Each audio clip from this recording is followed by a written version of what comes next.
आमच्या सर्व रसिक प्रेक्षकांना दीपावलीच्या खूप खूप हार्दिक शुभेच्छा. मित्रहो, ही दीपावली तुम्हाला आनंदाची भरभराटीची जावो. तुमच्या आमच्यातली जातींमधली सामाजिक विषमतेमधली दरी मिटू दे आणि सर्वांना सुखाचं, समृद्धीचं आणि आरोग्यदायी पुढचं वर्ष लाभू दे, ही ईश्वरचरणी प्रार्थना. व्हिडिओला सुरुवात करूया. मित्रहो, आजच्या व्हिडिओचा विषय आहे लक्ष्मीपूजनाच्या दिवशी महालक्ष्मीची पूजा करण्याचा कोणता मुहूर्त आहे आणि हा मुहूर्त साधण्यासाठी अगोदरच आपण देवीची पूजेची तयारी करतो. त्याच्यासाठी नेमकं कोणतं साहित्य लागतं आणि कशी पूजा करावी या संदर्भातला. तर व्हिडिओ शेवटपर्यंत बघा मित्रांनो. मित्रहो, तुम्हाला माहिती आहे महालक्ष्मी ही धनधान्य संपत्ती याची देवता आहे. त्यामुळे ज्याला महालक्ष्मी प्रसन्न होते त्याच्या घरात आर्थिक आणि धनधान्याची भरभराट होते असं मानलं जातं. महालक्ष्मी माता आणि श्री गणेश देवतेची कृपा मिळवण्यासाठी दिवाळी सण हा एक योग्य सण मानला जातो. दीपोत्सवातील लक्ष्मीपूजन केल्यास जीवनामध्ये सुखशांती येते आणि समृद्धीचाही आशीर्वाद मिळतो. यंदा लक्ष्मीपूजेच्या तारखेसंदर्भात लोकांमध्ये गोंधळाचं वातावरण आहे, म्हणून हा व्हिडिओ बनवतो आहे मित्रांनो. अश्विन महिन्यातील अमावास्या तिथीस लक्ष्मीपूजन करण्याची परंपरा आहे. यंदा अश्विन महिन्यातील अमावास्या तिथी ही 20 ऑक्टोबर रोजी दुपारी 3:44 सुरू होणार असून 21 ऑक्टोबर 2025 रोजी संध्याकाळी 5:54 ही तिथी राहणार आहे. संध्याकाळी 5:55 म्हणजे मंगळवारी संध्याकाळी 5:55 ही तिथी समाप्त होणार आहे. त्यामुळे काही तज्ज्ञ 20 ऑक्टोबर रोजी तर काही ज्योतिषी 21 ऑक्टोबर रोजी किंवा काहींनी तर दोन्ही दिवसांपैकी कोणत्याही दिवशी लक्ष्मीपूजन करावे असा सल्ला दिला आहे. मित्रांनो, अश्विन महिन्यातील अमावास्या तिथी ही तुम्हाला मागाशीच मी म्हटलं, परत एकदा ऐका. 20 ऑक्टोबरला दुपारी 3:44 सुरू होईल आणि 21 ऑक्टोबर रोजी संध्याकाळी 5:54 ही तिथी समाप्त होणार आहे.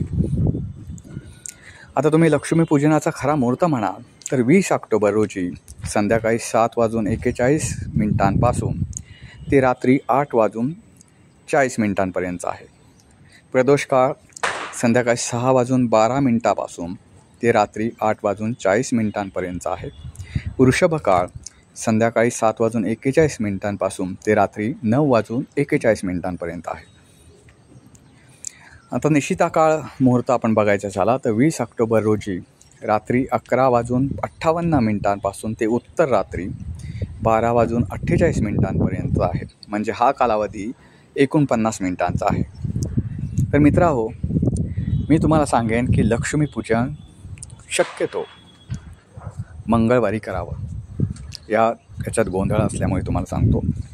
आता तुम्हाला मी मुहूर्त सांगितला 20 ऑक्टोबरचा, पण हाच 21 ऑक्टोबरचा फक्त लक्ष्मीपूजन जर करायचं असेल तर ते लवकरात लवकर आवरायचं आहे. कारण संध्याकाळी 5:54 अमावास्या तिथी समाप्त होणार आहे. त्यामुळे 21 तारखेला तुम्ही जर करत असाल लक्ष्मीपूजन तर ते संध्याकाळी 5:54 अगोदर करायचं आहे. हे लक्षात ठेवा. आता मला वाटतं तुमच्यातला संभ्रम हा दूर झालेला असेल. त्यामुळे आपण आता येऊया लक्ष्मीपूजनासाठी लागणाऱ्या सामग्रीकडे. तर पूजेसाठी चौरंग किंवा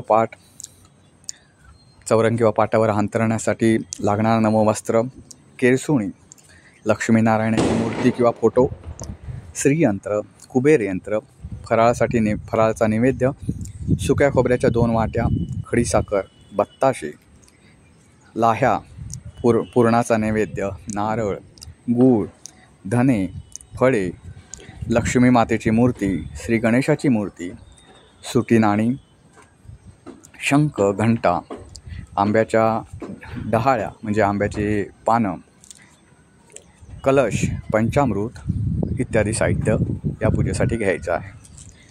मित्रांनो, देवाऱ्यासमोर 2 ते 3 मोठी पाट किंवा चौरंग ठेवायचा आहे. चौरंगावर पूजेसाठी आणलेले नवे वस्त्र, अंथरायचं आहे. चौरंगावर स्वस्तिकचं चिन्ह काढायचं आहे. स्वस्तिकावर बाहेरून पूजा करून आणलेली नवी केळसुणी ठेवायची आहे.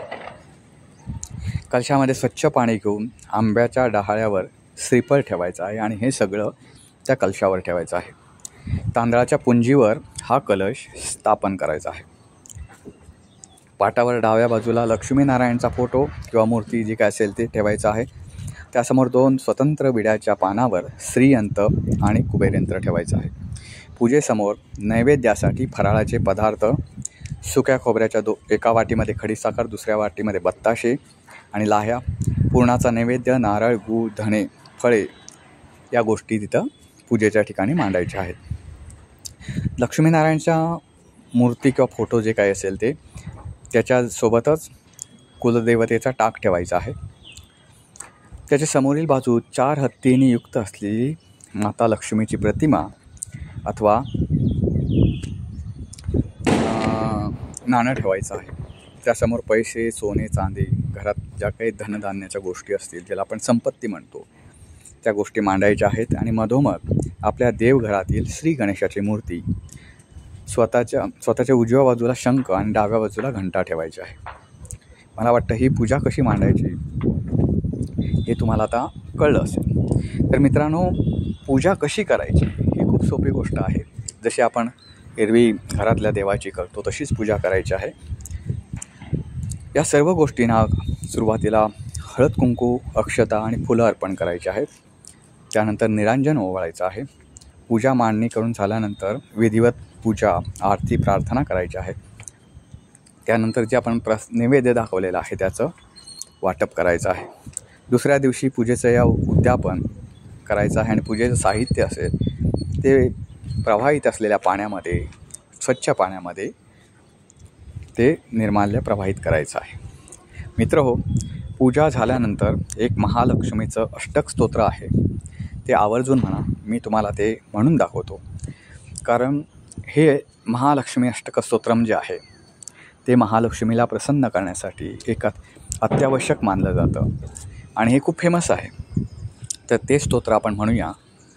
ते स्तोत्र तुम्ही महालक्ष्मीसमोर म्हणा आणि हात जोडून प्रार्थना करा. तर ते आपण अष्टक स्तोत्र वाचूया.